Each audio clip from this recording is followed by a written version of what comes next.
আসসালামু আলাইকুম everyone, welcome to my channel. আজ আমি আপনাদের গাজরের হালুয়া বানিয়ে দেখাবো। গাজরের হালুয়া কিন্তু খুবই সহজ বানানো।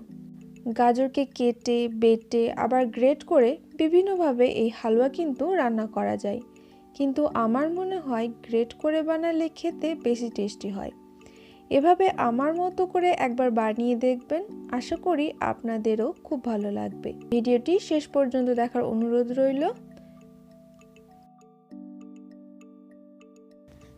গাজরের হালুয়া বানানোর জন্য প্রথমে আমি গাজরটা গ্রেট করে নেব। গাজরটা আমি আগেই ছিলে ভালোভাবে ধুয়ে নিয়েছিলাম, আর এখানে আমি দেশি গাজরটা নিয়েছি।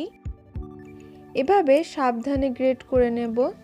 এই গ্রেট করাটাই একটু কষ্ট, কিন্তু রান্না করাটা খুবই সহজ ও খেতেও কিন্তু অনেক মজার হয়। আর আমি একদম ছোট ছিদ্রের গ্রেটারটা দিয়ে গ্রেট করে নিচ্ছি, তবে আপনারা মাঝারি ছিদ্রটা দিয়েও গ্রেট করতে পারেন, কিন্তু আমার মনে হয় ছোট ছিদ্র দিয়ে বানালে হালুয়াটা একদম সফট ও মোলায়েম হয়।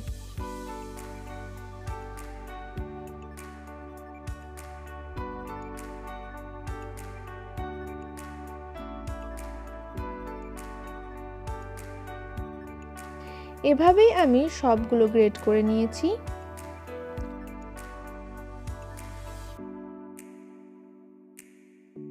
এবার আমি কড়াইয়ে 1 চামচ ঘি দিচ্ছি। প্রথমে ঘিটা বেশি দেওয়ার প্রয়োজন নেই, যেহেতু রান্নার শেষে ঘি আবারও লাগবে। ঘিটা গরম হলে দিয়ে দিচ্ছি গাজর কুচি। গাজর কুচি দিয়ে এটা আমি 5 থেকে 6 মিনিটের মতো ভেজে নেব। আর এই পর্যায়ে গ্যাসের ফ্লেমটা আমি হাই রেখেছি। গ্যাসের ফ্লেমটা লো রাখা যাবে না, তা না হলে গাজরটা থেকে জল বের হবে, আর গাজর থেকে একদম জল বের করতে দেওয়া যাবে না। এভাবেই হাই ফ্লেমে রেখে অনবরত নেড়ে যেতে হবে। 5-6 মিনিট ভাজার পর দেখবেন গাজর থেকে খুব সুন্দর সেন্ট বের হবে। আর ঠিক এই সময়টাই দুধটা দিয়ে দেব। আর দুধটা আমি আগেই ফুটিয়ে ঠান্ডা করে রেখেছি। এখানে দুধটা পাতলা বা ঘন যেটা ইচ্ছে দিতে পারেন, তবে ঘন হলে খেতে বেশি ভালো লাগে। আর 1 কেজির জন্য 2 কাপ দুধই যথেষ্ট।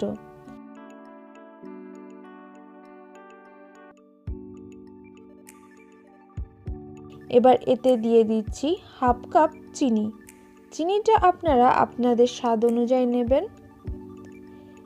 এভাবে একটু নাড়াচাড়া করব।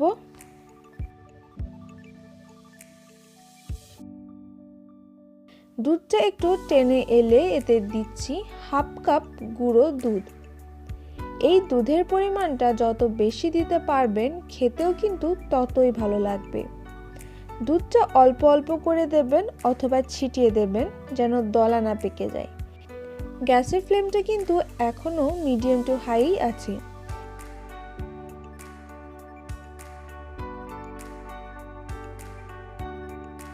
এরপর এতে দিয়ে দিচ্ছি 1 চিমটে লবণ ও 3টে এলাচ। এলাচটা আমি থেতলে তারপর দিয়েছি, আপনারা চাইলে এলাচ পাউডারও ব্যবহার করতে পারেন। এবার একটু নেড়ে চেড়ে নেব।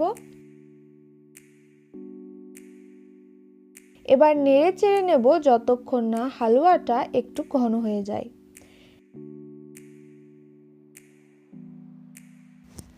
দেখুন হালুয়াটা ঘন হয়ে গেছে ও হালুয়া থেকেও ঘি ছাড়ছে।